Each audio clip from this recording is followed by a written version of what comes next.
Bien, alors je suis très très très contente aujourd'hui de m'entretenir avec Valéria Gaillard, qui est une grande traductrice et que j'ai eu le plaisir dont j'ai eu le plaisir de faire la connaissance. Je ne sais pas si ma phrase est correcte, mais bon, l'auditeur, l'auditrice aura rétabli à Grenade il y a quelques mois et notre conversation sur la traduction a commencé à ce moment-là et au cours d'un déjeuner fort agréable. Et je m'étais dit, je n'en ai pas fini avec elle. Et donc, bientôt, je lui proposerai de poursuivre cette conversation. Donc, merci beaucoup, Valéria, d'avoir accepté de me parler de traduction aujourd'hui. Et merci à toi, Caroline, de m'avoir fait cette proposition. C'est toujours un plaisir, non, de bavarder autour de la traduction. Et j'ai vu tout de suite aussi, lors de ces repas à Grenade, qu'on avait beaucoup de choses à dire, non, de mille anecdotes autour de la traduction et qu'on abordait la traduction aussi avec beaucoup de passion et que c'était pas qu'un métier, c'était aussi une manière de vivre presque. Alors, justement, passion, manière de vivre, ben, je vais commencer par là. C'est-à-dire, cette passion pour la traduction, obsession même dans ton cas, hein, j'ai envie de te dire, ça a commencé quand? C'est venu comment? Par qui? Mais, en fait, il faut dire que moi, comme personne bilingue, finalement, c'est un exercice que je fais depuis mon plus jeune âge, non? Je suis bilingue catalan-espagnol et on saute d'une langue à l'autre constamment. Et même quand on grandit, parfois on a des problèmes, on mélange des langues, on est habitué alors à faire une espèce de ces entre langues. Et puis, c'est une chose toute naturelle, on peut dire. Et puis, petit à petit, bon, c'est vrai que moi, j'ai toujours aimé beaucoup la littérature, toute la littérature universelle, la littérature catalane, notamment la littérature française. Et bon, c'est venu tout seul. En fait, je travaillais, je fais des études de philosophie d'abord, avec une attention spéciale à la littérature allemande et la philosophie allemande, parce que j'ai appris aussi l'allemand. Et puis, bon, je fais tout un chemin vers la littérature française, non? Et puis, j'ai travaillé des années comme journaliste culturel. Et un jour, je commençais à lire À la recherche du temps perdu de Marcel Proust. Et je me suis dit, tiens, c'est dommage qu'il n'ait pas, qu'il n'y ait pas aucune traduction faite en catalan.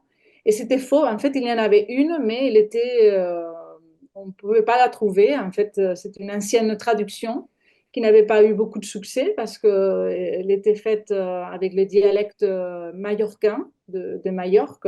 Elle avait reçu beaucoup de critiques. C'est une traduction faite par Jean-Marie Alcubé et Maria-Aurélia Capmany dans les années 80. Et je me suis dit, tiens, c'est dommage que personne n'ait fait cette traduction. Et en parlant avec d'autres traducteurs, avec un parcours comme traducteur assez long et prestigieux, ils m'ont dit, tiens, il faut que ce soit quelqu'un qui aime beaucoup ces livres-là, cette œuvre, pour s'y mettre, parce que à niveau de projet éditorial, c'est très coûteux. Et il faudra que ce soit quelqu'un qui aime bien et qui veuille tout simplement faire l'expérience de traduire prose. Et bon, je me suis dit, tiens, pourquoi pas? Et c'est comme ça que j'ai commencé mon chemin il y a plus de 10 ans dans la traduction littéraire. Et je suis encore, en fait, là, j'ai passé mes vacances de Noël en traduisant Albertine disparue. Et au milieu, bon, je traduis d'autres auteurs, non? Pendant un temps, j'ai alterné ma profession comme journaliste culturelle. Une chose importante, parce que comme journaliste de presse écrite, Mm. j'ai beaucoup écrit, non? Je pense que on peut le voir dans ma manière aussi de traduire et aussi de la traduction littéraire. Et puis, petit à petit, je suis allée vers la traduction littéraire. Et au jour d'aujourd'hui, bon, je suis professeure à l'université de traduction de français en catalan et j'ai abandonné presque le journalisme, non? Et je suis vraiment là-dedans. Et bon, j'essaie de ne pas faire que Proust, mais là, en fait, j'ai envie de finir, non? Mm. Et bon, c'est alors, je peux dire pour résumer ma réponse, que c'était à travers une passion comme lectrice, euh, que j'arrivais à la traduction littéraire, mais aussi dans un contexte où j'avais beaucoup lu, j'aimais beaucoup la littérature et un auteur. Et pour moi, c'était une manière de rentrer dans cette œuvre, non, que de traduire le livre, de voir exactement, non, comme il était fait, de trouver tous les sens cachés. Et là, c'est un labyrinthe. Non, mais bon, peut-être tu veux en parler à part de Proust ou pas, qu'il monopolise toute cet Non, mais entretien. c'est normal, c'est l'obsession du moment quand on est immergé dans une traduction. Tout nous y ramène et on tourne en rond. Et je te dis, c'est de l'ordre de l'obsession. Et c'est marrant ce que tu dis à propos de j'avais aimé le texte et du coup j'avais envie de rentrer à l'intérieur les sens cachés, les petits tiroirs, les machins. Et c'est vrai que la traduction, ça relève d'une espèce de processus d'appropriation en fait.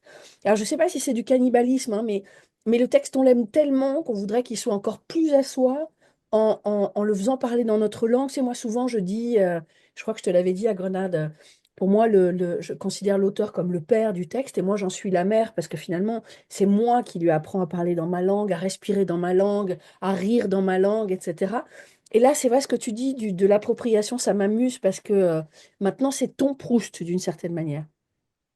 Oui, moi j'ai aussi de contradictions parce que précisément Proust, dans son fameux texte, non, sur la lecture, il vient à dire qu'il ne faut pas non plus tomber sur cette admiration, sur cette obsession pour un auteur, non? Qu'il faut toujours avoir une capacité propre de création, non? Et là, parfois, je pense, tiens, moi, je suis dans ce processus précisément d'adoration presque.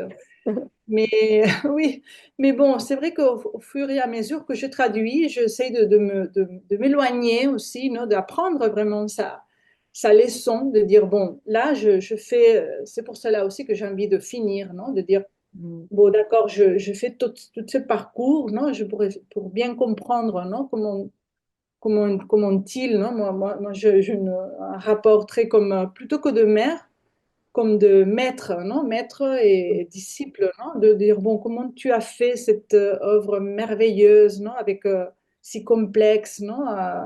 Qui révèle une finesse d'observation et de capacité de construire tout un univers, non? Tellement vrai, non? Mais en même temps, de se dire, bon, d'accord, c'est un regard, non? Mais il ne faut pas que ce soit le seul regard, non? Mm. Et essayer de parfois de respirer, non? De ne pas être sous son aile, non? Il y a le cas, bon, je veux pas du tout me faire une comparaison, mais faut penser que Walter Benjamin, il a aussi traduit Proust et il s'est arrêté net. Il a dit non, j'arrête parce que sinon je veux faire rien d'autre que le traduire et c'est trop, non? C'est tout un travail un peu. Et alors parfois je me dis, bon, c'est intéressant de le traduire, mais aussi pour essayer de me séparer, de voir ailleurs, non? De ne pas tomber que sous son aile, bon, sous son, Une espèce euh, d'emprise, d'une certaine manière. oui, son charme, non? Son espèce d'enchantement, non? Qu'on subit. Mais bon, il y a aussi un monsieur, je ne le connais pas, hein, mais de Canaries, qui a juste transcrit l'œuvre, l'a réécrite. Je me disais, bon, c'est un peu le même.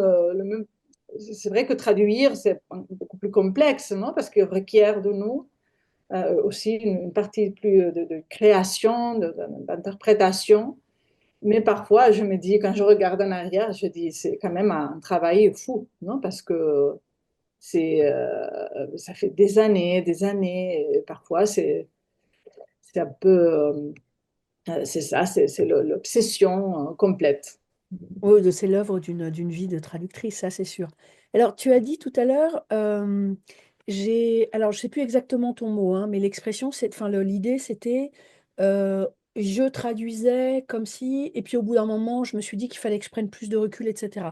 Donc, quand on traduit, parce que moi j'ai beaucoup traduit, mais c'est pas une œuvre complète comme ça, et j'ai traduit avec les compétences que j'avais au moment où je traduisais, voilà.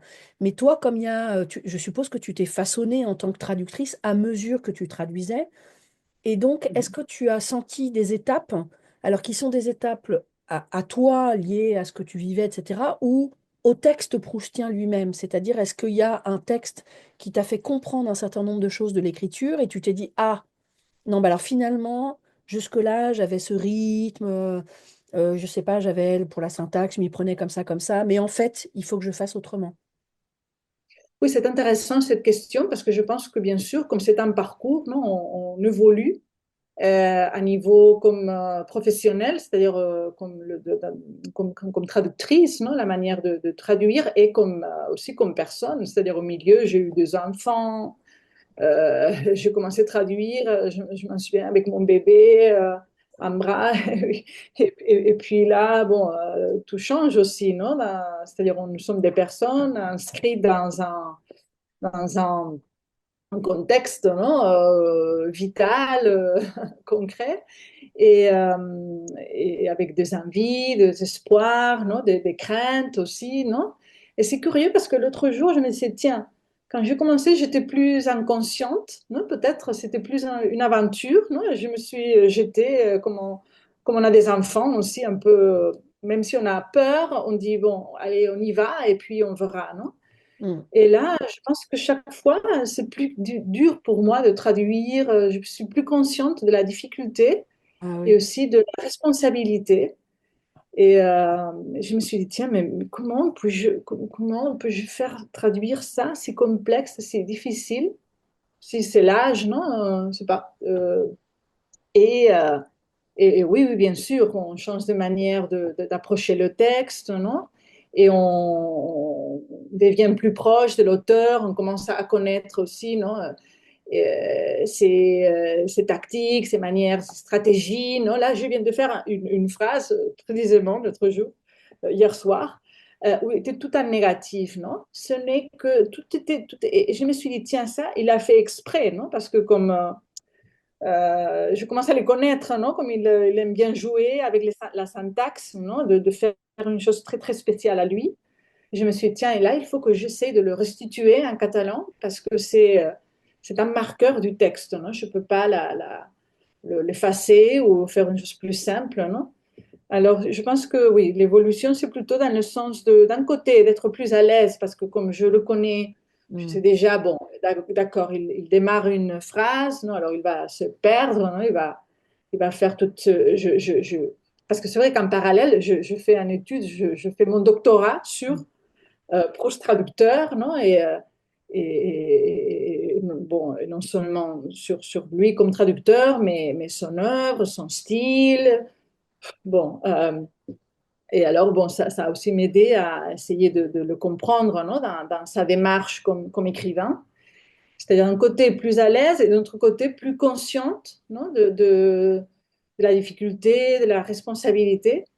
Et, mais en même temps, je me dis que j'ai toujours, bon, c'est une version à moi, non? C'est pas, il n'existe pas une traduction parfaite.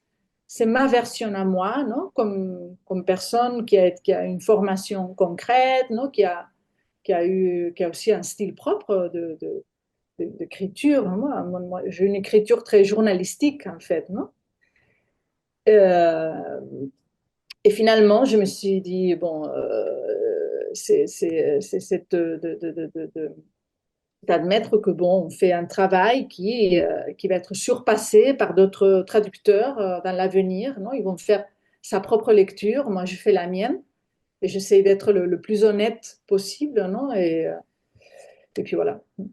Alors, quand tu regardes les premières pages de ta première traduction, tu, tu te dis que ça a les qualités de cet enthousiasme, espèce d'insouciance dont tu as parlé, la comparaison avec la maternité était amusante. Mhm. et que finalement, il y a un souffle, tu vois, de l'enthousiasme et de l'innocence, l'insouciance. Mhm. Ou est-ce que déjà tu as pris un petit peu de distance en te disant, tiens, en fait, est-ce que tu retraduis tes traductions, une espèce de truc où tu te dis, ah bah tiens, ça, j'aurais plutôt dû faire comme ci, comme ça, ou est-ce que tu préfères ne pas les ouvrir pour ne plus avoir à te poser de questions dessus? Euh, Moi, oui, je pense qu'il faut regarder en avant parce que si on commence à relire, on changerait beaucoup de choses. Et c'est ça. Euh, mais j'ai tenu de, c'est-à-dire je voulu faire d'une certaine manière, surtout le début, non, de cette première phrase. J'utilisais un verbe concret en catalan, non, pour montrer qu'on était dans le présent et pas dans le passé, non. Aussi, je n'ai pas utilisé le mot temps. Je mis pour essayer d'être dans le temps, c'est-à-dire dans le rythme, non? Mm. Surtout de premières phrases, non? De longtemps, je me suis couchée de bonne heure, parfois ma bougie éteinte. Bon. Et j'ai fait ce pari de dire non, je vais le traduire comme si c'était de la poésie. Et j'ai reçu pas mal de critiques parce que j'avais enlevé le mot temps. Parce que si je mettais durant anys, durant molt de temps, m'he anat a dormir d'hora, bon, là, ça allongeait beaucoup la phrase. Non? Je voulais être dans le temps. Et là, c'est une question que, bon, je tourne, non, mais bon, je fais mon pari. Je dis non, parce que je trouve que Proust n'a pas voulu signaler vraiment le mot temps au début, comme il le fait à la fin Je comprends. quand il ferme, non, il dit dans le temps en majuscule, et là, longtemps, c'est un adverbe, où c'est vrai que le temps, il est à l'intérieur, mais Oui, c'est-à-dire, bon, alors là, c'est une question pour moi qu'il faudra revenir, non? Mais je pense qu'il faut regarder en avant, et une fois fini, j'espère bien que je pourrai, surtout, pas plutôt que dans le style, mais de petites erreurs, non? Des coquilles, peut-être ils sont on m'a dit, nos des lecteurs, ah, regarde ici, parce que c'est très complexe, même si on le lit, on le relit, il y a des correcteurs qui passent là-dessous, il y a toujours des petites choses bon, et là, ça requiert une petite correction, mais oui, je préfère aller en avant. Et là, c'est curieux parce qu'il y a un des traducteurs en espagnol, Gerardo Armiño, qui a traduit tout le cycle, non, au début des années 2000. Et là, il a fait une nouvelle traduction, mais il a corrigé sa propre traduction. Il a corrigé des petites choses, mais dans une autre maison d'édition. et alors, Alors bon, dans la mesure où tu as parlé de la première phrase de l'Incipit, nous, les francophones, on la connaît bien, c'est une petite musique, etc. Est-ce que tu veux bien nous lire ta traduction, je sais pas, du premier, alors premier paragraphe, ça va pas être possible parce que c'est très long, je crois, mais est-ce que tu peux nous lire quelques lignes en catalan de ta traduction, juste pour le plaisir qu'on entende la musicalité, le rythme que ça donne? mais je vais juste faire l'incipit si tu veux. Eh ben parfait. Alors attends, du coup, tu laisses le petit blanc, tu vois, le montage. Voilà, donc t'oublies pas, hein, je te dis, est-ce que tu veux bien nous lire, nanana. Oui, bien sûr, je vais juste précisément lire l'incipit. Qui, je pense qu'en catalan, comme c'est une langue assez proche, non, on peut suivre pour une personne qui parle le français, je pense qu'il va retrouver un peu la musique. No? Durant anys he anat a dormir d'hora. De vegades, tot just apagada l'espelma, els ulls se'm tancaven tan ràpid que no tenia temps de dir-me «m'adormo». I mitja hora més tard, la idea que ja tocava buscar el son em desvetllava. Volia desar el volum que creia tenir encara entre les mans i bufar el llum. Mentre dormia, no havia deixat de reflexionar sobre el que acabava de llegir, però aquestes reflexions havien pres un gir una mica particular. Em semblava que era de mi mateix que parlava l'obra. Una església, un quartet, la rivalitat entre Francesc I i Carles V. Aquesta creença sobrevivia uns segons al meu despertar. No xocava la meva raó, però em pesava com escames sobre els ulls i els impedia adonar-me que la bugia ja no estava encesa. Llavors començava a resultar-me intel·ligible com, després de la metempsicosi, els pensaments d'una existència anterior. El tema del llibre es desprenia de mi. Jo era lliure d'aplicar-m'hi o no. Quan recuperava la visió, em sorprenia trobar al meu voltant una foscor dolça i reposant per als ulls, però potser encara més per a l'esprit, el qual apareixia com una cosa sense motiu, incomprensible, una cosa veritablement fosca. C'est beau. C'est, c'est terriblement exotique. Tu sais, moi qui parle pas du tout le catalan, évidemment, mais tu as raison, on comprend. Puis en plus, on connaît bien le texte. Mais il y a vraiment une très jolie musicalité. Est-ce que tu te rends compte que quand tu as traduit ça, alors si j'ai bien compris, c'était il y a une dizaine d'années, tu étais qu'au début de toute cette longue aventure. Tu Oui, me oui, c'est ça. Oui, mais j'ai pas commencé à traduire Proust en disant, bon, je vais traduire, et après on verra. J'avais vraiment envie de finir, non? C'est-à-dire, moi, si je commence une chose, je la finis. Je n'avais pas le stress, non, de me dire, bon, il faut que je finisse tôt, non.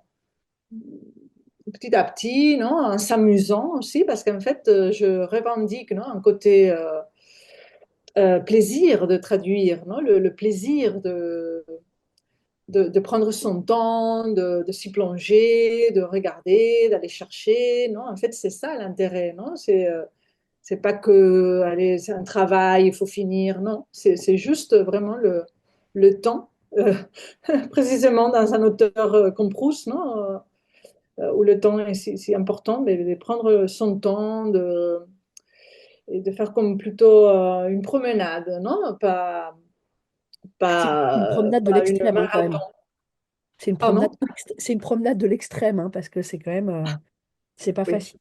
Et du coup, quand tu as commencé, c'était toi qui as eu l'idée et t'es allé trouver un éditeur ou c'est une commande qu'on t'a faite? Non, c'était moi qui ai commencé et après j'ai trouvé un éditeur assez rapidement et je commençais, je fais juste le début, ils m'ont demandé une vingtaine de pages et j'ai eu la chance, comme j'étais journaliste culturelle, pendant longtemps je travaillais côte à côte avec des éditeurs, des écrivains, ben, j'ai eu l'accès assez facilement. Et c'était, je m'en souviens, en 2007 que ça commençait vraiment, que je commençais à faire. Et les débuts, c'était très, très, très difficile. Hein. Parce que c'était là où il fallait dire, bon, est-ce qu'on va utiliser les articles personnels pour les C'est personnages? ça. Parce que nous, bon, c'est ça le moment, on a dû fixer, non, quelque chose qu'après on allait répéter, non? C'est-à-dire des questions de style. Et en plus, c'est le volume le plus poétique, le plus lyrique, non, sûrement, comme Brel. Et là, j'ai travaillé des années, rien que pour ces volumes. Mettre en place ton système, ouais. Mm. Oui, voilà, c'est ça, mettre en place le système, en essayant ce que je mets. Surtout, bon, il y a des petites questions. Et là, après, ben, et puis, bon, je pense qu'il y a des volumes plus ou moins faciles à traduire. Bon, facile, il n'y en a aucun qui soit très facile, non? Mais plus agréable, non? Par exemple, le côté de Guermantes, Ah non? Il oui. y a beaucoup de soirées qui s'allongent, non? Là, c'était un peu pénible, non? Mais bon, j'ai pris aussi mon temps, j'essaie de me plonger dans ces mondes, non, de cette aristocratie. Et c'était une des questions les plus difficiles à traduire, non? Précisément toutes le staff, non? De Ouais. serveurs, de maîtres d'hôtel, Oui. le chasseur, Ouais. le- bon, Bah, le toute la laquais, domesticité, oui. Mm. domestique, oui, parce il n'y a pas, et là c'est une des difficultés, non, au niveau culturel, non, comment, de cultures tout à fait différentes, non, et trouver des équivalences, c'était complexe, très complexe. Mhm. Ouais, alors ça, on en parlera après de ce que j'appelle enfin, ce qu'on appelle les références culturelles. Mais comme Mhm. c'est un sacré pari et une confiance qu'ils ont eu en toi, j'aimerais bien que tu nous parles un petit peu de l'éditeur, que tu nous donnes le Mhm. nom, que tu nous dises un peu ce qu'ils font en dehors de te financer ce projet complètement fou. Mhm. Comment de l'éditeur? Oui, parle-nous un peu de ton éditeur. celui Ok, te publie. et l'éditeur au début, c'était Puig-Tubella, non? Un éditeur assez connu d'une maison d'édition qui s'appelle Edition 62. C'est historique, non? C'est une maison d'édition de la reprise après le franquisme Ouais. de l'édition en catalan. Et c'est en fait une maison très importante. Et c'était une collection Proa, non? Dans une collection Proa, qui était même qui avait publié en catalan dans l'exil à Perpignan pendant le franquisme. Et bon, c'était une très bonne maison d'édition. Et on a fait au début les deux premiers volumes, ils sont sortis dans une édition de poche, parce que là, c'est aussi une autre histoire très curieuse. En même temps que je me suis mise à traduire, il y a aussi un autre traducteur qui, de son côté, d'une maison d'édition qui s'appelle Biena Édition, qui a aussi démarré la traduction. Au début, c'était rien que de premier volume. Et après, bon, ils ont continué parce qu'il a eu aussi pas mal de succès, ses lecteurs, et bon. Et alors, pour faire une chose différente, on s'est dit, bon, tiens, on va sortir avec une édition poche, non? Et moi, j'étais pendant des années étudiante, non, à l'université, et j'avais comme vraiment mon but, c'était d'offrir le texte, non, au lecteur, non, d'une manière le plus large possible. Et j'étais tout à fait prenante pour faire, voilà, cette édition poche. Et c'était aussi des questions de stratégie commerciale, non? Et bon, on a fait ce pari pour faire l'édition poche.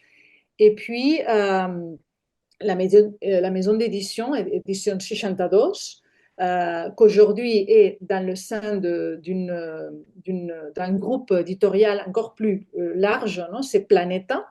C'est un des plus, je pense que bon, il est connu, non? Parce qu'ils ont des journaux, et alors il fait partie. Mais après, ils ont décidé de sortir le troisième volume dans une belle édition, euh, euh, comment vous dites, l'édition pas poche, non? Mais reliée, Grand comme format. Grand format. un grand format. Bon, pas grand format non plus, hein, mais en tout cas, nous on dit tapa dura, non? C'est-à-dire Ouais, pas c'est ça. poche, mais Couverture comment? dure, mais nous, c'est grand format. Bon, d'accord. Ben, ils ont décidé de sortir le troisième volume grand format et faire une espèce de pari aussi pour donner plus de visibilité à ce cycle. Alors, il faut dire que cette collection, ils ont traduit tous les grands classiques, non, de la littérature universelle, Gattopardo de Leopardi, bon, tous. Mais une collection très prestigieuse finalement de traduction en catalan de grands classiques. Et en fait, c'était curieux parce que la manière dont on a montré, dont on a présenté cette édition, elle est aussi très curieuse, non? Avec, je ne sais pas si on peut voir, des dessins qui ont été faits exprès, assez curieux, non? Pour une édition de Proust. Oui, Et moi, il faut dire qu'au début, j'étais un peu choquée, non? Parce que vous voyez, cette espèce on voit bien. de dessin comme ça, très sensuel, non? Une manière de présenter l'histoire, non? Tout à fait surprenante et nouvelle. Et bon, à partir de là, bon, ils ont repris déjà dans cette collection un grand format, tout le reste de volumes.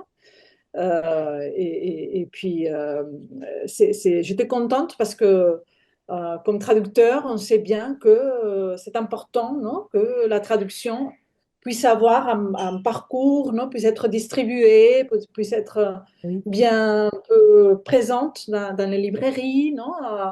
Et là, je suis tranquille qu'il s'agit d'une maison d'édition très importante, très puissante, et qui aussi, en fait, protège aussi, non, les titres, non, qu'elle publie. et bon, alors c'est ça, hein, cette édition, c'est pas dans l'avenir, ça va revenir. Parce que l'édition de poche, elle était pas mal non plus. C'était avec ces petits dessins Ah oui. qui ont été faits par un peintre catalan, Lluís Marsans, qui a fait toute cette série de petits dessins de personnages de la recherche. Il n'est pas trop connu parce que finalement, en fait, c'était des dessins qui devaient illustrer une édition française, mais finalement, le projet a tombé à l'eau Hmm. et on l'a repris pour cette édition, mais il n'y a que 2 volumes qui sont sortis en poche. Oui, après, c'est Planeta qui a pris le relais. Et dis-moi, est-ce qu'à l'époque, ça t'a contrarié d'apprendre qu'un autre traducteur était lancé dans le même projet que toi?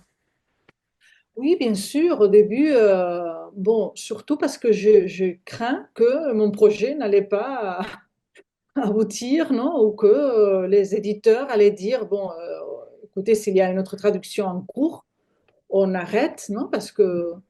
Mais heureusement, ça n'a pas été le cas. Ils se sont dit, allez, on y va aussi. En fait, nous, notre idée de début, c'était de faire tout Oui. le cycle, non, des 7 volumes. Par contre, l'autre maison d'édition, une petite maison d'édition, là, il faut le dire aussi, c'était une maison d'édition plus récente, indépendante. Non, là, il fait partie d'un groupe plus large. Et c'était, bon, ils ont commencé, et puis on va voir. Non, c'était un peu un projet pas si ambitieux, Mhm. mais notre projet, c'était de faire, non, non, nous, on va faire tout le volume. Alors, bon, moi, au début, je me suis dit, tiens, en plus, là, de l'autre projet, c'était une commande. Parce que l'autre traducteur, José Maria Pinto, il avait traduit des extraits dans sa page web. Il avait un blog, il avait traduit. Alors, les éditeurs de l'autre maison se sont dit, tiens, pourquoi on ne retraduit pas la recherche, non? Alors, il y a eu ce moment de dire, ils ont parlé même entre eux, les éditeurs, et chacun, il a tenu, non, non, on veut faire notre édition, notre traduction. Et heureusement, les 2 projets, ils ont pu avoir lieu en parallèle ou s'est développé en parallèle. L'autre traduction, elle est déjà finie en 2022 au 23, je pense, parce que bon, ils ont fini non, en 22 quand il y a eu la célébration ou la commémoration de la mort de Proust. C'est-à-dire, ils sont allés plus vite. Mhm. Et nous, bon, c'est ça. Cette année va sortir Albertine disparue et l'année prochaine, je suppose. Ça a été, moi, je le dis toujours, hein, en espagnol, il y a plein de traductions. Il y avait aussi une en parallèle, non? Carlos Manzano, Gerardo Armiño. Là, il y en a une autre et encore une, bon, pas troisième, non. Je pense que c'est la sixième, non? Et Mhm. je dis toujours, mais pourquoi pas en catalan? Il mérite aussi qu'il y ait 2 traductions. Tout à fait. Elles sont assez différentes, non? Parce que le profil des traducteurs, non, de l'autre traducteur, il est très différent au mien. Et heureusement, c'est vrai que c'est une petite culture, la catalane, mais bon, il y a la possibilité de projets où on peut voir euh, la lumière, non? Et oui, et avancer en parallèle. Et il faut dire que nous, les deux, nous sommes amis, non? On a parlé parfois de traduction, comment tu as fait. Une petite anecdote, non? Il m'a dit, comme il va plus avancer que moi, il m'a dit, oui, tiens, par exemple, il a passé au tutoiement. Parce qu'en catalan, c'est assez bizarre, non? C'est comme en espagnol, normalement, on se Mhm. tutoie, non? Bien sûr. Et il y a un moment donné où le personnage le narrateur et Saint-Loup, ils se disent, bon, maintenant on peut se tutoyer. Et lui, qu'il avait fait tout un tutoiement, il a dû carrément couper cette partie, non? Et bon, il me l'avait dit, bon, j'avais déjà commencé avec le vouvoiement, hein, genre, je peux la maintenir. Mais bon, des petites choses, non? Tiens, fais attention, c'est parti, non? Et alors, bon, en fait, c'est comme moi, j'insiste, hein, le fait que il n'y a pas eu qu'une traduction, la bonne traduction. Il y a des versions, des interprétations, et dans ce sens-là, toutes les deux peuvent coexister en parallèle. Et en plus, pour les étudiants de traduction, c'est un matériel magnifique Mm. pour faire des comparaisons et pour voir des stratégies différentes, non? Comme pour trouver de solutions traductives. Et puis voilà. Mhm. Alors, à propos du catalan, justement, tu as dit c'est une petite culture. Donc, est-ce que pour toi, alors est-ce que c'était, ça peut être et, hein, je veux dire, c'est pas l'un ou l'autre. Il y a ce phénomène d'appropriation, c'est-à-dire que toi, pour t'approprier véritablement l'œuvre, tu avais besoin que ce soit en catalan et pas en castillan, ou enfin, ta démarche, elle était aussi militante, c'est-à-dire de défendre les traductions en catalan pour que, y ait cette matière universelle, voilà, tu vois, cette espèce de d'écriture universelle qui soit aussi dans cette langue. Ah oui, tout à fait, tout à fait. Et quand je dis petite culture, il faut faire attention parce que elle n'est pas petite dans le sens de pauvre, non? Pas du tout. En fait, il y a une ancienne tradition littéraire, non? Ramon Llull, non? C'était un philosophe de Moyen Âge qui écrivait déjà en catalan, Tirant lo Blanc, non? Dont Cervantes parle dans Le Quichotte, non? Son roman euh, Tirant lo Blanc de Joanot Martorell, non? C'est-à-dire, c'est une large culture, non? Avec, c'est pas un dialecte, non? Il ne s'agit pas d'un dialecte. C'est une culture et une langue vraiment pleine, non? Avec toute une histoire de. Mais c'est vrai qu'en même temps, c'est une langue qui a été interdite, non? Pendant de longues périodes et qui n'a pas eu une évolution en parallèle à d'autres langues plus puissantes comme l'espagnol ou le français, non? Elle a été plutôt développée dans l'oral, non? Parce que heureusement, on n'a jamais été, euh, c'est-à-dire, on a toujours parlé, même si c'était qu'à l'oral. Alors, il n'a pas eu cette évolution littéraire, non? Qu'ont eu Mm, autres langues. bien sûr. C'est-à-dire, il a un parcours un peu particulier. Mais oui, j'avais envie, bien sûr, de. Et moi, je suis bilingue, mais ma vraie langue, c'est-à-dire la langue que je parle dans ma famille, c'est le catalan. Ah, Et oui, oui, oui, oui, c'est mm. le catalan. Et moi, parfois, je dois écrire en espagnol des articles, non, journalistiques, et j'ai eu un peu de mal, non? En français, encore plus, non? Mais en espagnol, j'ai pas le même ressources, non, qu'en catalan. C'est une langue plus profonde, non, dans moi, c'est-à-dire moi. Et puis, oui, cette volonté d'élargir, non, parce que moi, je pense aussi, c'est une question intéressante, de montrer comment, à travers les traductions, on peut faire évoluer aussi la littérature d'une langue, non, parce que moi, je suis Ah bon. plutôt civiliste, non, et j'essaye d'essayer avec la syntaxe catalane de faire entrer, non, d'autres manières d'écrire, de style, non, et on fait évoluer une langue à travers les traductions. Mm. Mais il faut dire que le catalan, c'est une langue que traduit beaucoup, beaucoup, beaucoup. En fait, on a presque tout traduit en catalan, des choses. On traduit plus en catalan, parfois on trouve des choses. Par exemple, les deuxièmes sexes de Simone de Beauvoir, il a été traduit d'abord en catalan Ah qu'en oui. espagnol, où on a des choses de Roland Barthes traduites d'abord en catalan. Mm. C'est-à-dire, c'est une petite langue, mais très curieuse, très vivante, très ouverte, non, précisément, à cause de cette situation, cette nature, non, à tout ce qui se passe, non, au niveau universel et très riche en traductions. C'est incroyable les nombres de traductions qu'on publie chaque année. Et, Il y a une et oui, il y a une volonté publique aussi. Euh, oui. voilà, c'est la région, les villes et tout ça, elle pousse à faire ces choses-là. Et alors justement, pour ta traduction, en tout cas les deux premières du début, là, avec la petite maison d'édition, vous avez eu des financements publics ou c'est sur les fonds de la maison d'édition, point? Et c'était la maison d'édition. Et moi, de mon côté, j'ai eu deux bourses d'espèces de bourses pour traduire les deux premiers D'accord. volumes. Mhm. Mhm.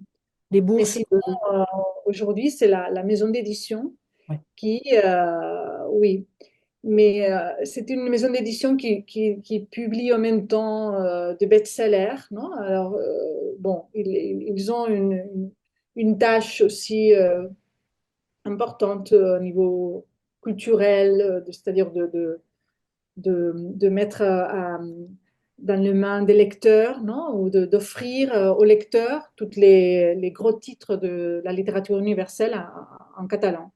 Ouais, Et ouais. là, c'est une lutte qui a eu aussi, qui a eu lieu aussi en Catalogne, non? Parce que parfois, les prix des traductions espagnoles, parce que là, il faut savoir, voilà, c'est une question du marché, non? S'il y a un marché plus réduit, alors c'est plus coûteux de, de publier une traduction, non? C'est-à-dire par contre, en espagnol, bon, voilà, on a un marché beaucoup plus large. Alors là, le numéro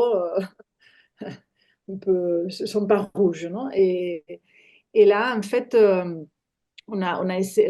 c'est-à-dire on a réussi à avoir des traductions qui sortent en parallèle, catalan, espagnol, et Mm. au même prix. Et Génial. qu'ils soient aussi visibles dans les librairies. Parce que parfois, on rentre dans certaines librairies, c'était tout en espagnol, tandis qu'il existait la traduction catalane. Alors, on a fait le gouvernement catalan, il a fait un travail à travers aussi le Gremi de Llibreters, non? C'est le collège, bon, l'institution qui réunit toutes les maisons d'édition. Euh, Ils ont fait un gros travail pour réussir à avoir les deux traductions en parallèle et au même prix. Alors là, on voit que ils sortent des traductions et les gens qui sont bilingues, non, parfois, et ils se disent, ah, tiens, cet auteur, il est mieux traduit en catalan ou non, la traduction espagnole, elle est beaucoup mieux, non? Alors, ils commencent déjà même à savoir, non? À essayer de choisir la traduction selon la qualité, non? Donc, ils ont Oui, c'est déjà une situation assez particulière. Mhm. une démarche traductologique, quoi, en regardant les deux traductions. Alors, C'est- Mhm. t'as dit quelque chose là qui m'a bien intéressé. Tu as parlé de la syntaxe catalane, j'essaie de faire rentrer dans la syntaxe catalane, etc. Alors, qu'est-ce que la syntaxe catalane a de particulier? Et est-ce que du coup, c'est une terre fertile pour accueillir la syntaxe proustienne? On en parle suffisamment, hein, on écrit des livres dessus. Ou est-ce qu'au contraire, c'est vraiment deux choses qui sont différentes et il a fallu que tu batailles pour faire en sorte que ça se combine? En général, comme ce sont des langues sœurs, non? Je dirais même, bon, c'est mon avis personnel, hein, même plus proche que l'espagnol. Ça a été un travail difficile parce que la syntaxe en hypotaxe proustienne, elle est difficile en soi. Mais bon, finalement, je pense que c'était assez faisable, non, de trouver un parallèle à niveau de complexité, non, de, cette ramification, non, la question qui part, non, cette syntaxe. Bon, j'essayais de garder, non, la complexité. Ok. Et puis il y a des petites choses, non, surtout le plus difficile, et là, c'est aussi avec l'espagnol, les pièges parfois, ce sont les faux amis. Ah oui. C'est-à-dire, ce sont des langues très proches et parfois, la difficulté, c'est d'être attentif aux faux amis. Il y en a vraiment plusieurs. Et c'est-à-dire, on peut traduire quand on parle de le monde, non? Chez Proust, il y a beaucoup, oui, le monde, parce qu'il fait référence à la grande aristocratie, non? À les autres sphères, non? Et là, je ne peux pas dire le monde, parce que ici, le monde n'a ce sens-là de cette société, ou bien société dans le sens de compagnie plutôt que pour nous, société, c'est le terme plus sociologique, non? D'une Oui. société ou alors là, il faut faire vraiment attention. Et puis, il y a parfois euh, bon, des petites choses, non, de temps verbaux. Nous, on a plus de temps verbaux qu'en français. Ah, On peut choisir plus, on a plus de flexibilité, non? Mais comme en français, le passé simple, par exemple, en catalan, il existe, mais il est très littéraire, on n'utilise pas. Et j'ai voulu faire une traduction très proche au catalan actuel, c'est-à-dire pas littéraire. Mm. Aussi parce que je crois que c'était la démarche de Proust. Oui, Et là, j'ai lu un livre de Sylvie Pierron qui m'a beaucoup aidée. En fait, c'était Proust, cette langue assez, pas littéraire, non? C'est assez colloquial, non? En fait, elle montre, non? Comment lui, il a été même accusé d'utiliser une langue des bonnes, c'est-à-dire une langue très plate, lâcher et tout ça. très, Mm. oui, très, très orale, non? Pas du tout soignée, ou il n'y a pas de l'érudition, des termes cultes, non? C'est tout de termes assez. Alors, Ordinaire. moi, j'ai essayé de faire la même chose, non? Le même pari pour un registre plus oral, non? Plus colloquial. Et là aussi, une des difficultés, c'était surtout l'argot, non? Il y a un argot sexuel, il y a pas mal, surtout homosexuels. Et là, pour nous, l'argot, normalement, de ce genre-là, ce sont de barbarismes, c'est-à-dire de mots qui viennent de l'espagnol.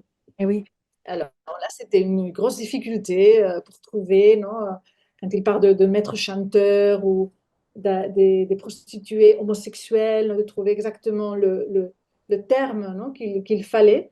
Parce que parfois, ici, l'argot similaire, c'est de l'argot plutôt pas de ville, non? Pas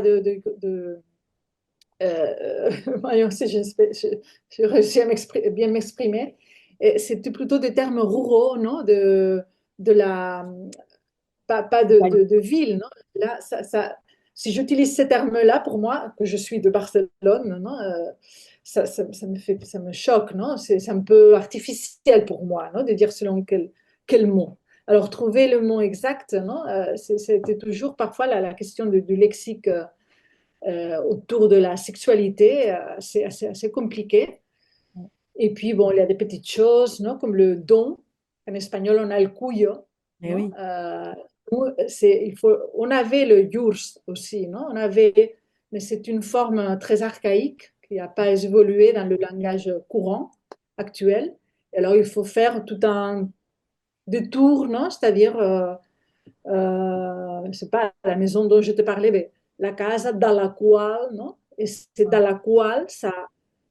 Et moi, j'essaie toujours, comme journaliste, de faire une chose plus souple, non? Mais c'est vrai que là, parfois, c'était compliqué, non? Il fallait trouver des stratégies pour, et en même temps, de garder la complexité, non? Alors, c'est toujours une espèce d'équilibre, non? Entre garder la complexité et, euh, et, et en même temps le faire plus proche ou d'une manière plus genuine à notre syntaxe catalane. oui. Par exemple, les phrases là, la mise en relief, non, on ne l'utilise pas trop. Non.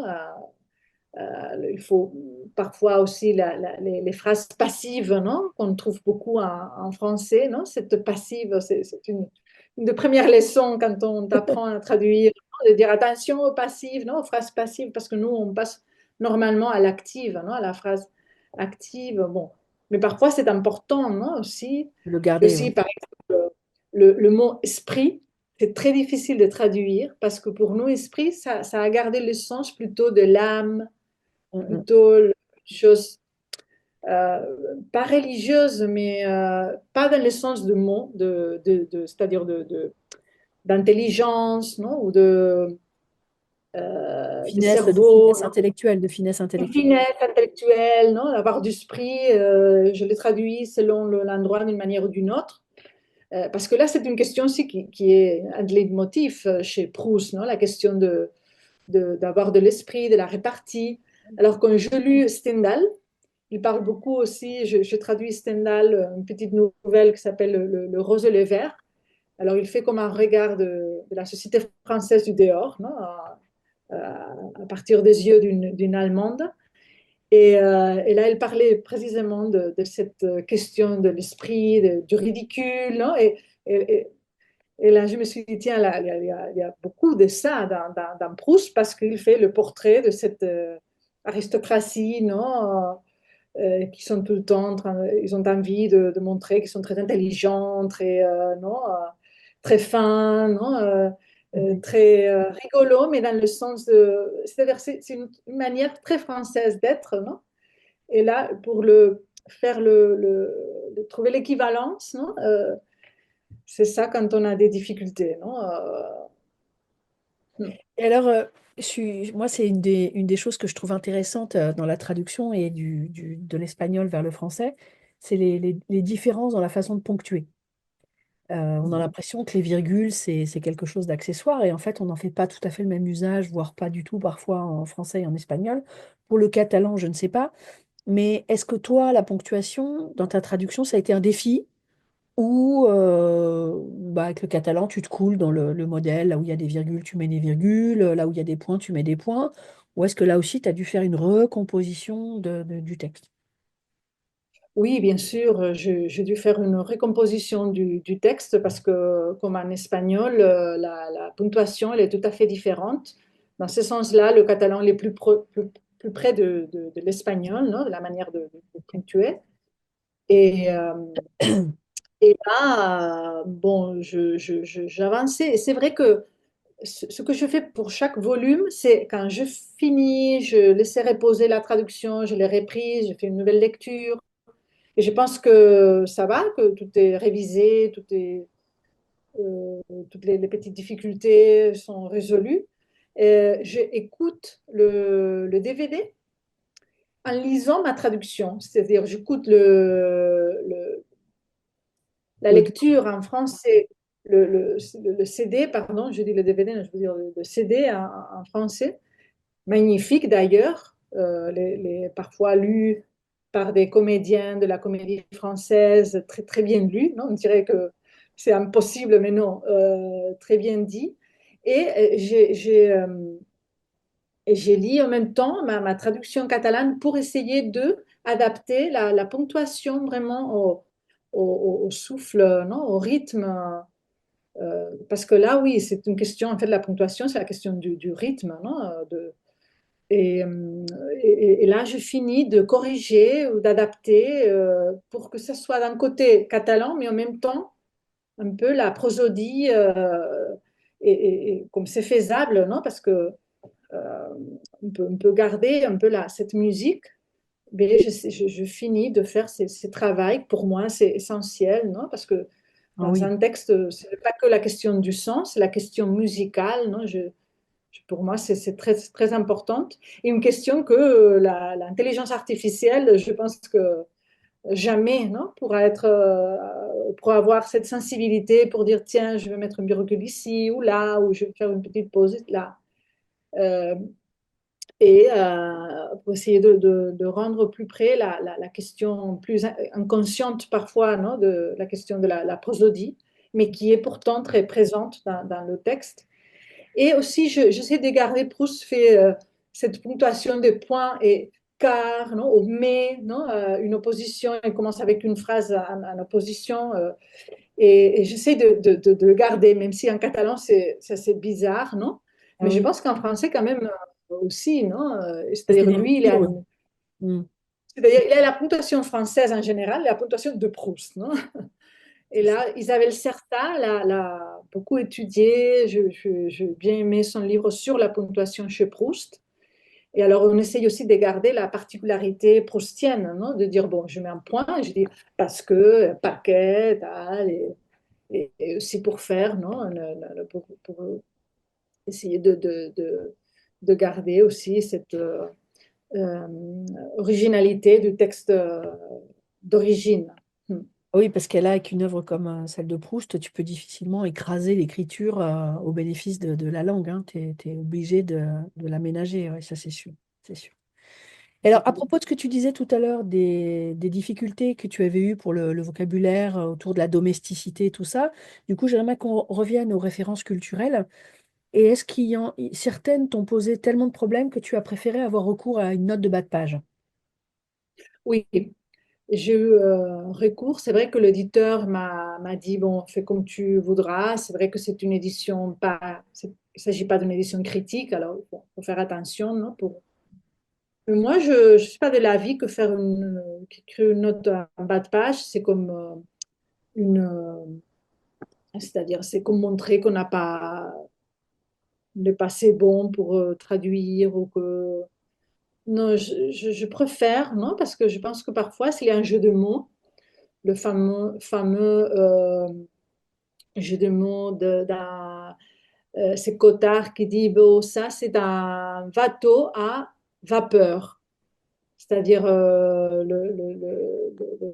le tableau, non, de bateau, non, un bateau à vapeur. Et là, oui, il faut écrire une note à bas de page pour expliquer, non, mais il y en a d'autres, Tarquin le superbe, non? Tarquin le superbe, c'est un jeu de mots de Guermantes avec son mari.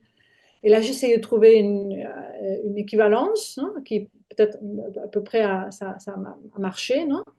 Mais parfois, oui, cocotte, par exemple, je voulais pas le traduire parce que c'est pas une courtisane. Pour nous, courtisane, c'est la cour. Mm. Et cocotte, en fait, c'est une figure d'une époque française, de Paris. C'est très spécial, non?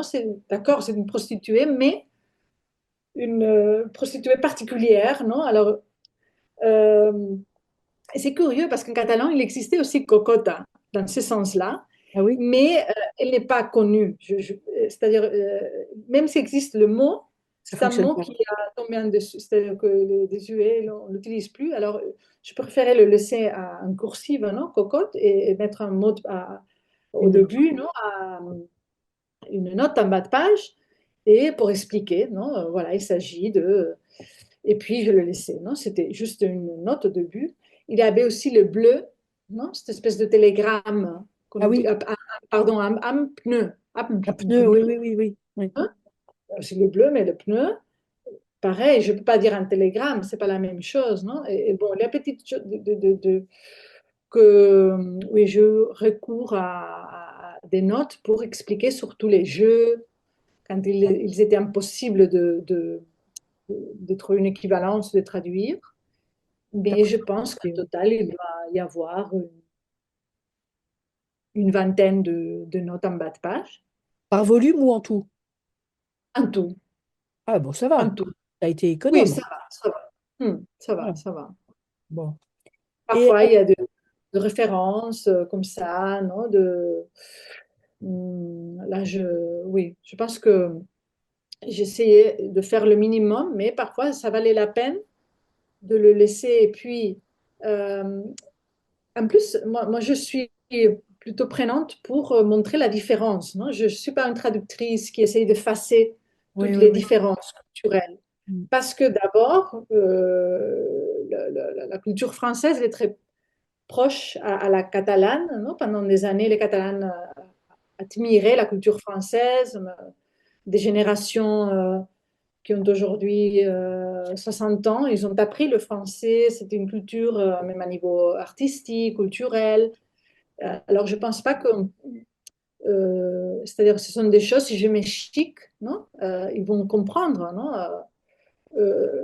Même si on n'a pas, oui, on peut dire élégant, non, en catalan, elegant, mais chic, c'est autre chose, non, comme mot. Alors, j'essayais de laisser toutes les marques des différences. J'ai laissé même, par exemple, euh, quand on parle de rue, non, je dis la rue Malesherbes, non, en français, parce que je dis, bon, en catalan, c'est ce que c'est la rue, non, une rue, et le nom de rue aussi en français, parfois, bon, des marques de différence, non, que le lecteur comprenne qu'il est en train de lire un livre d'une autre culture, non, une culture proche, mais j'essaye pas de vraiment d'adapter tout et de changer le nom. Chose Ouais. qu'on faisait il n'y a pas si longtemps que ça, hein, de dire Señora Bovary, non? La Señora Emma Bovary ou Francisca. Les premières traductions qui ont été faites en espagnol de Proust, ils ont traduit les noms. Par exemple, François, c'est devenu Francisca. Ouais. Francisca. Alors moi, non, Et du coup, mais bon, on n'est plus en France, quoi. On est en Espagne. c'est ça. J'essaie de marquer quand même, de laisser la L'étranger, différence. tu laisses l'étrangèreté du... L'étrangeté, non, on dirait Berman. Mhm. Et alors, tout à l'heure, tu as dit, ça m'a beaucoup amusé, c'était au tout début. Tu as dit, ah, là, maintenant, comme je connais mon Proust, que je vois, la phrase que tu as traduite hier avec toutes les négations et tout ça, est-ce que tu lui parles à Proust? C'est-à-dire, par exemple, tu lis une phrase, tu te dis, ah, tu me refais le coup de, ou il, tu vois, enfin, est-ce que c'est un interlocuteur? Non, pas vraiment.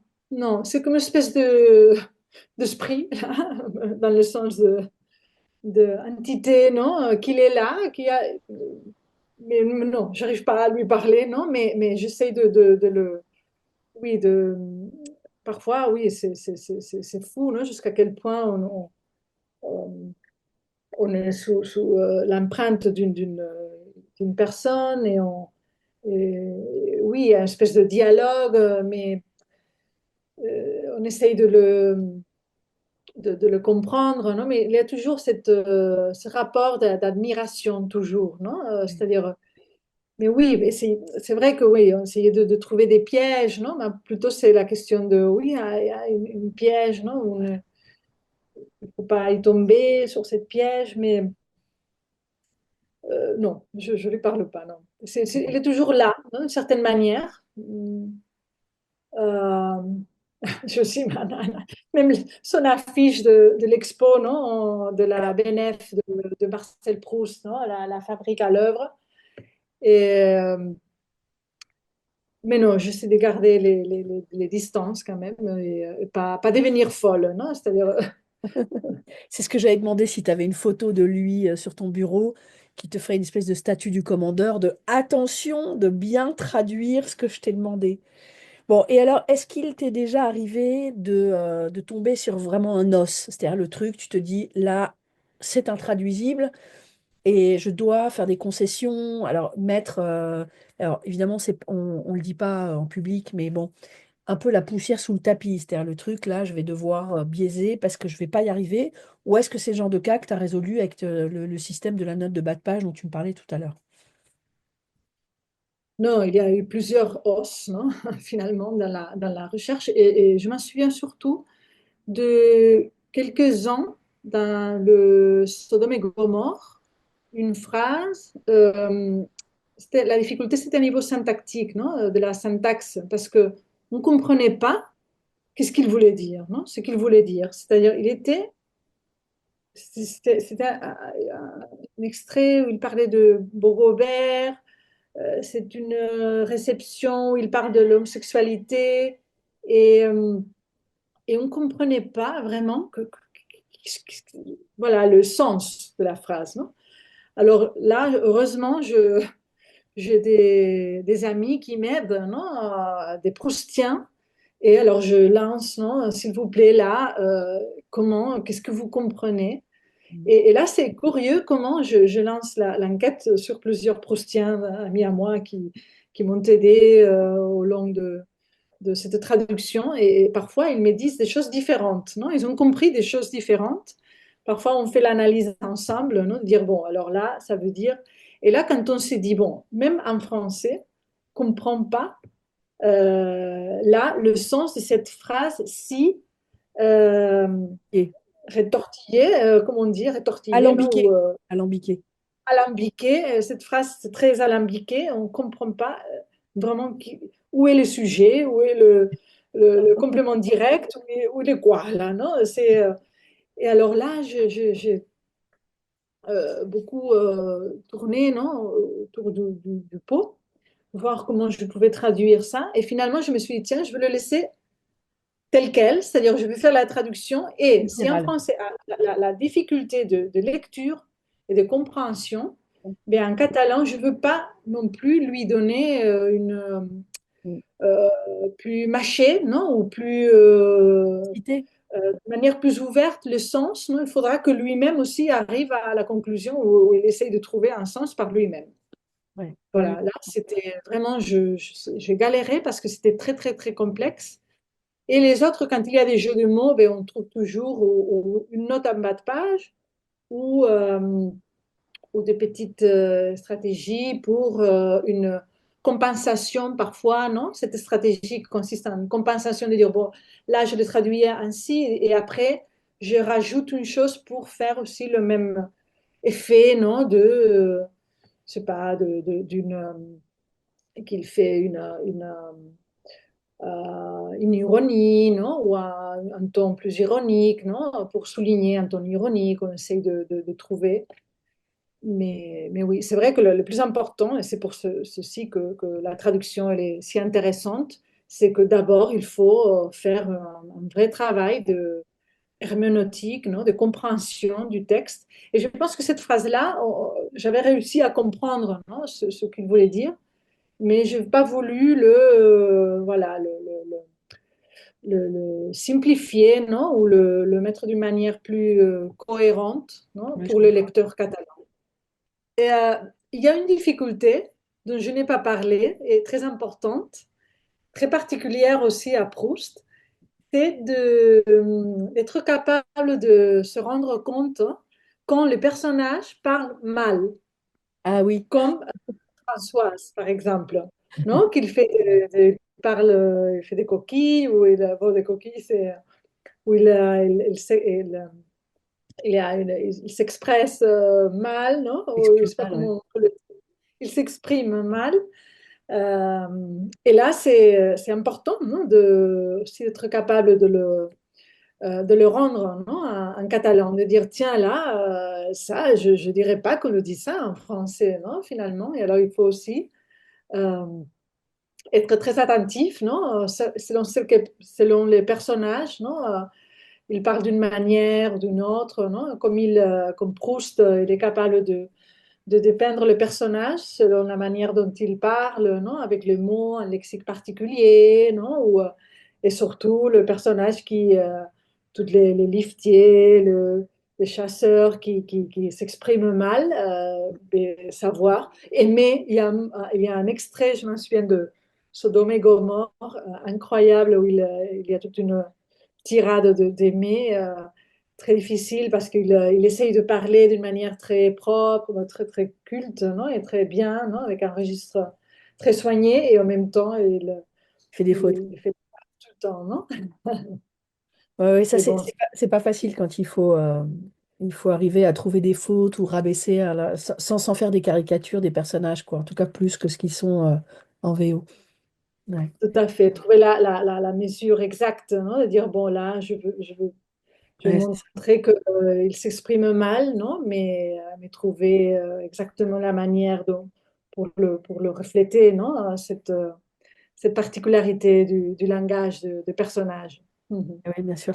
Alors, à propos justement de chercher les particularités, etc., à part dans ton expérience du français, etc., quels sont les outils que tu utilises quel est finalement, c'est quoi ta Bible? C'est un dictionnaire? C'est le dictionnaire des synonymes? Avec quoi tu travailles? Beaucoup avec les dictionnaires des synonymes français, en fait. Parfois, je trouve plutôt le mot qui me manque le sens grâce au dictionnaire de synonymes que les bilingues français-catalan, qu'il y en a qui sont très bien faits, il y en a plusieurs en fait. Et dans ces cas-là, j'utilise le Larousse aussi beaucoup, le dictionnaire de synonymes de Larousse. Une autre Bible pour moi, c'est le Trésor de la langue française en ligne. Non? Il m'a beaucoup aidé à trouver parfois des sens de mots et surtout parce qu'en fait, c'est une traduction historique. Non? Oui. En fin de compte, et là, je trouve aussi pas mal, bon, je me connecte souvent. Et puis, j'ai aussi le dictionnaire de la langue, historique de la langue française de Rey, non? Aussi, Arrête. Ouais. Alain Rey. Et puis, oui, j'utilise beaucoup le dictionnaire en catalan. Nous avons une espèce bon, nous avons l'Académie catalane des langues et il y a des outils mis à disposition bon, pour les traducteurs. C'est génial parce que qui s'appelle de Termcat, non? C'est Oui.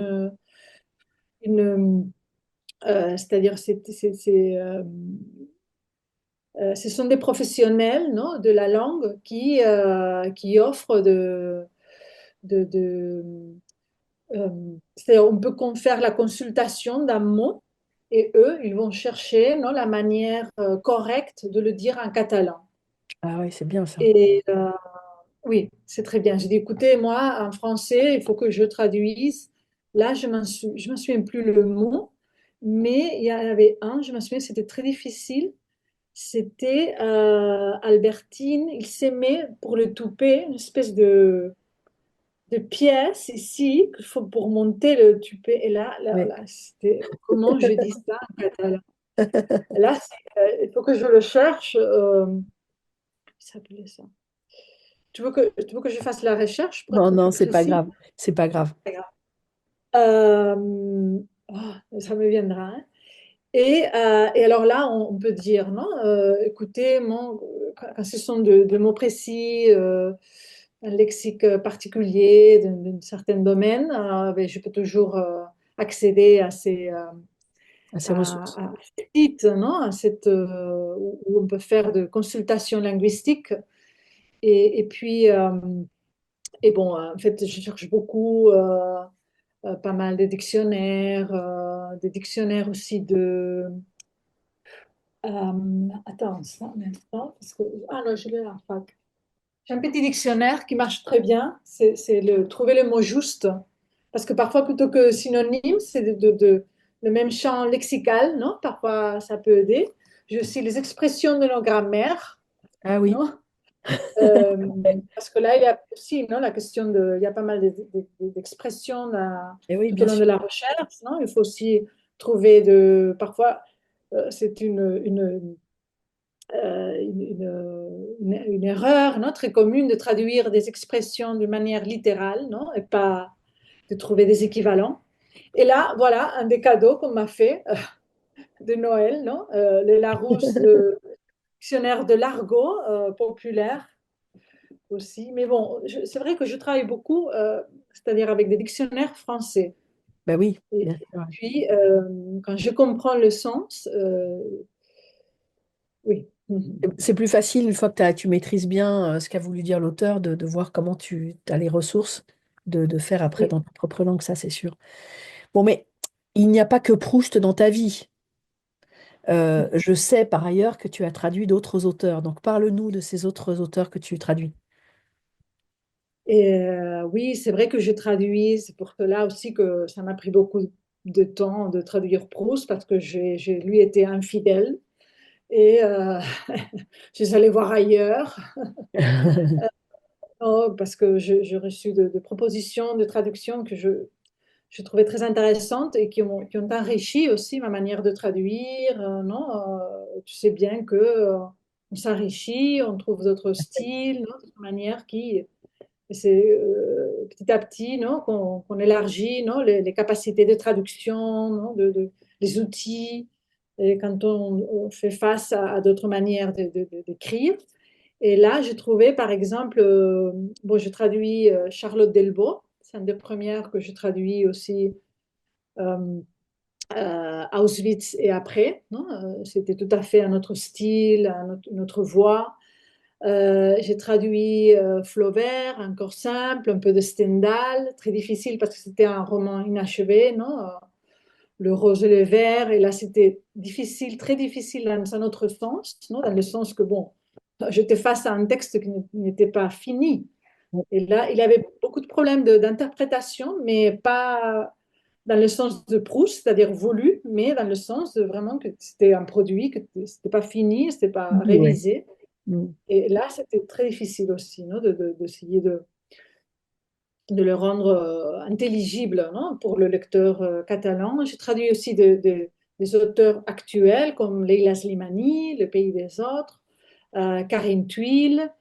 Euh, j'ai traduit aussi Annie Ernaux. J'ai eu la chance de commencer à la traduire avant qu'elle gagne le prix Nobel de littérature. Et là, j'ai la chance aussi de pouvoir traduire un peu toute son œuvre, non? Nous sommes en train de traduire avec la maison d'édition Angla Editorial, toute son œuvre, non? Aussi, il a beaucoup écrit, même si ce sont de petits livres.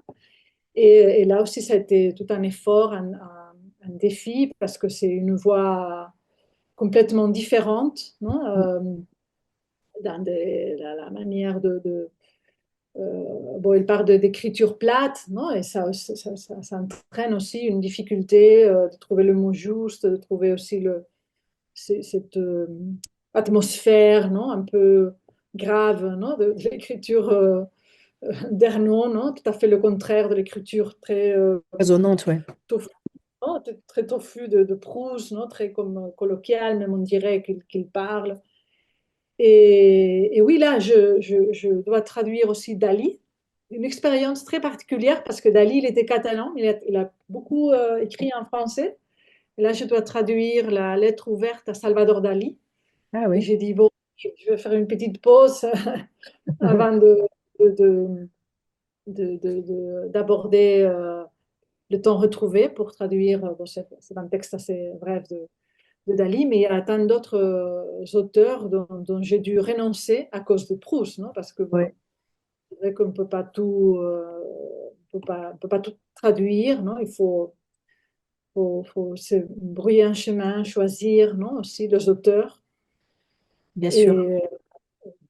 Et Et alors, autant la question se posait pas avec Proust, mais pour des auteurs vivants, est-ce que tu te débrouilles toute seule ou est-ce que quand tu as des difficultés, tu cherches à les contacter, tu les contactes pour leur demander, mais alors là, qu'est-ce que vous avez voulu dire? Ou, je sais pas, tu repères le personnage, il a une chemise rouge à la page 1 et à la page 3, elle est devenue jaune parce que l'auteur a oublié ou l'éditeur n'a pas fait son travail, je sais pas.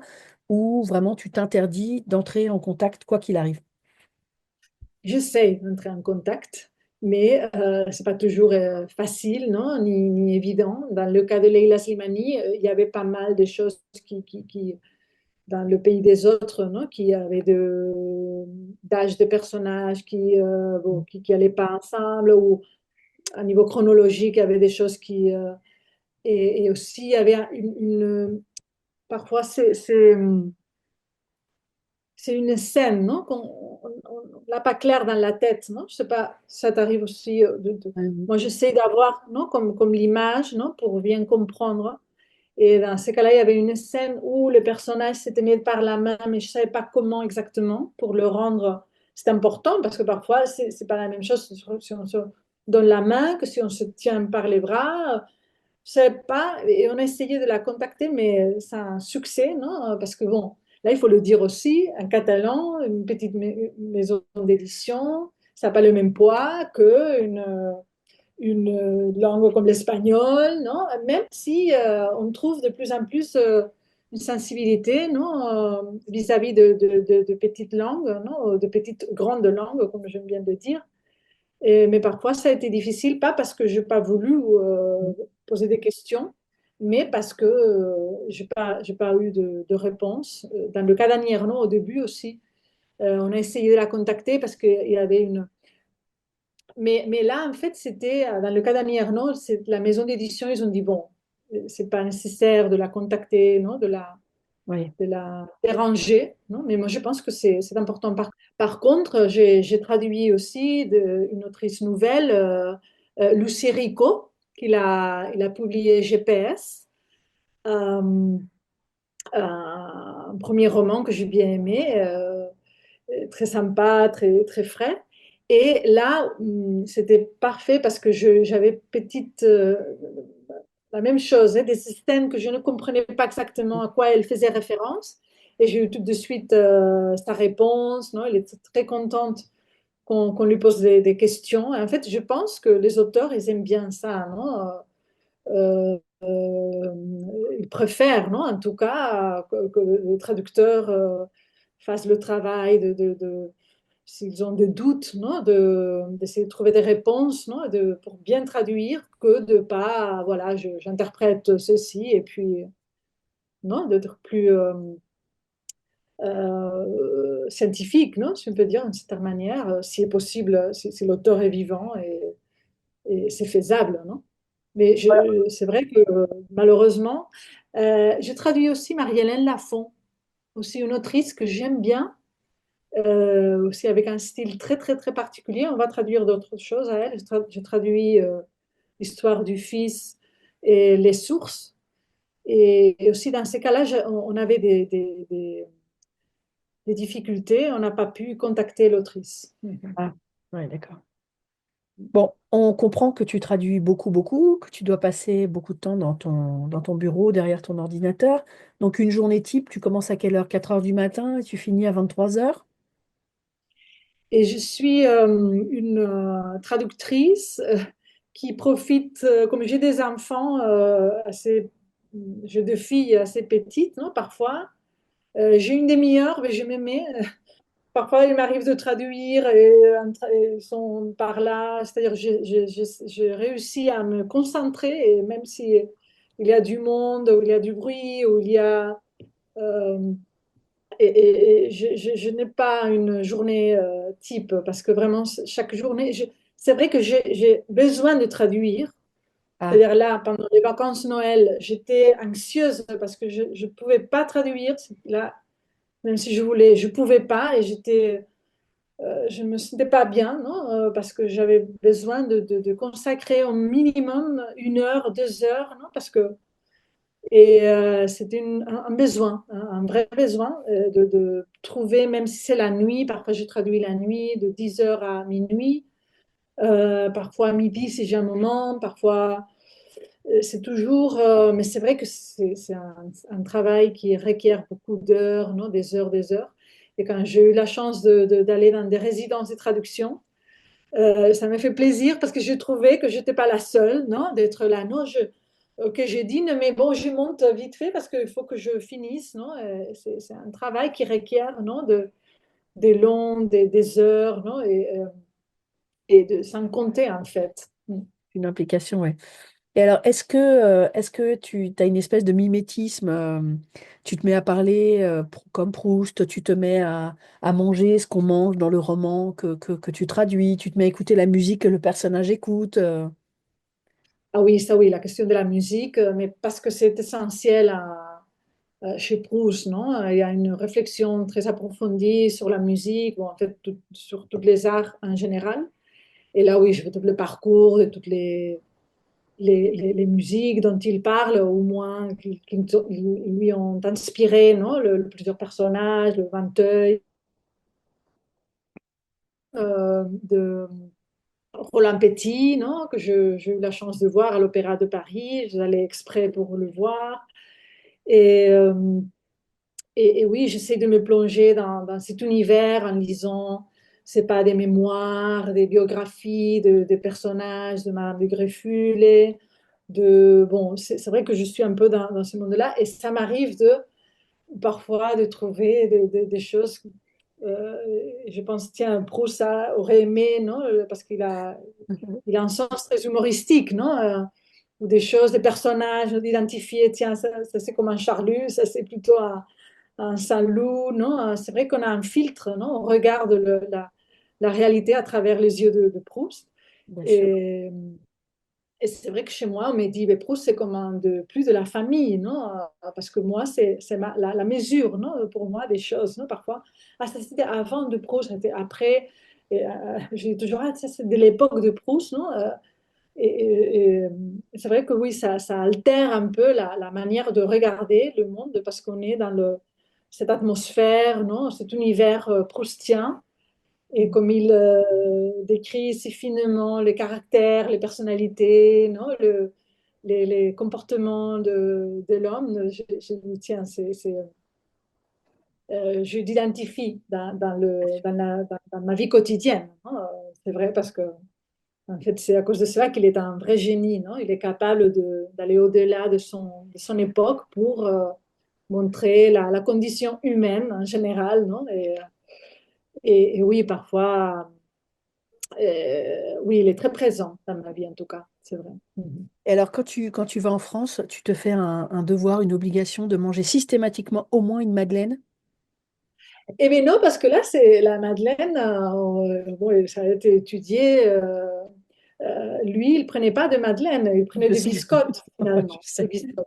Et là, cet hiver, je suis allée voir la maison de la tante Léonie qui a été renouvelée. Et ils ont ouvert les portes il n'y a pas longtemps. Et, et oui, je fais toujours un peu de parcours Au proustien. Là, je pèlerinage. suis Hmm, à Paris, du côté de Parc Monceau. Je sais qu'il était là. Mais j'essaye de ne pas être trop mythomane non plus. hmm, Parce que je pense que ça, c'est pas le comprendre vraiment si on tombe dans la mythomanie, non? Ou dans bien sûr. la... C'est-à-dire, oui, il y a des choses, mais je collectionne pas de nouvelles éditions ou non. J'essaie de Mhm. lire aussi des livres qu'il a lus, non? Par exemple, non? Des Pour mieux choses qu'il a traduire. pu lire, non? Toujours avec le but de bien le comprendre, pour bien le traduire. Mais oui, ça fait plaisir, non? De voir le musée, de faire un petit tour à Combray, non? Mais bon, aussi garder un peu les La distances, non? Et distance comprendre que voilà, c'était un parcours, c'était un auteur, il était magnifique, mais bon, il y a vie au-delà, non? de la De traduction Proust. et de Proust. Et alors, pour Oui. finir, est-ce que tu peux nous dire quels sont les principaux conseils que tu donnerais à de jeunes traducteurs? Et là, le conseil principal, c'est que ils traduisent des œuvres qu'ils tiennent vraiment au cœur, non? Qu'ils aiment vraiment, parce que bon, c'est comme tout dans la vie, non? Si on doit faire un métier, et si on doit passer beaucoup d'heures, si on doit euh, S'impliquer, s'invertir, non? s'investir. S'appliquer, non, s'investir, S'investir. s'investir, non? C'est-à-dire s'il faut s'investir, il faut qu'il y ait une passion, précisément, non? Une passion, une vraie enthousiasme, non? Pour ce qu'on traduit. Pas nécessaire toujours, hein. C'est vrai que je traduis d'autres œuvres avec lesquelles je tenais un rapport plus distant, Mm. mais il faut se faire plaisir en traduisant, je pense. Et là, on l'obtient si on traduit un livre qui vaut la peine, qui nous apprend quelque chose, non? Qui nous enrichit. Et, et puis surtout, je pense que il faut jamais oublier qu'on est comme un médium, non? C'est vrai que bon, c'est une figure assez stéréotypée, non? Du traducteur, mais qu'il faut s'effacer aussi d'une certaine manière, non? Qu'il faut, euh, c'est-à-dire pour faire le jeu entre oui, on est présent, non? On fait une lecture, mais pas, c'est-à-dire laisser la place, non, à l'auteur, lui servir, non, être son serviteur, non, et pas oublier ça, non, pas dire ah non, moi je crois que ou faire une chose plus personnelle, non, c'est-à-dire et, et jamais oublier qu'il y a, euh, même si on doit s'effacer, non, quand on traduit un texte, on peut toujours, c'est-à-dire il y a marge, non, on peut toujours faire des choix qui révèlent non, d'une personnalité, d'un regard non, qui, euh, qui s'imprègne dans la traduction. Mm. Et puis voilà, je pense que c'est de se faire aussi, bon, ben, ça, ce sont des choses plus pratiques, non, se faire un glossaire, non, moi je me fais un glossaire plus Proust, non, des choses plus pratiques, non, d'avoir un bon travail de dictionnaire, non, bien sûr, de bien connaître le ressource qu'on a au niveau linguistique et surtout pas oublier que finalement la langue qu'on apprend le plus, c'est la langue cible, non? C'est-à-dire la langue d'arrivée, c'est là. Plutôt parfois celle qu'il faut vraiment maîtriser, c'est pas la langue de partie ou de source, mais la langue d'arrivée, c'est là en fait où je fais un gros travail d'apprentissage de ma propre langue. Mais c'est ça. c'est ça, c'est C'est ça. ça qui est fou, Mm. c'est qu'on prend conscience de sa langue et puis on conquiert progressivement de l'espace. Moi, j'ai l'impression que le territoire, tu sais, s'élargit parce que j'ai plus les mots pour dire les choses avec les nuances, la façon de construire la phrase et tout. C'est vrai que ça nous apprend à parler, en fait, la traduction, c'est fou. Ça nous apprend à lire et ça nous apprend à parler. C'est vraiment un truc extraordinaire, une pratique vraiment Mhm. très, très, très, très enrichissante. Bah, écoute Valéria, Mhm. je te remercie vraiment mille fois pour cet entretien hyper intéressant sur la traduction et Proust et les quelques satellites que tu as laissé tourner autour de ce grand soleil. Et puis je me réjouis d'avoir eu l'occasion de rediscuter avec toi tout court de traductrice à traductrice. Merci encore. Je te remercie infiniment, Caroline, et bon, c'est un vrai plaisir de pouvoir partager aussi une expérience de traduction avec toi et avec toutes les personnes qui vont voir la vidéo. Merci beaucoup.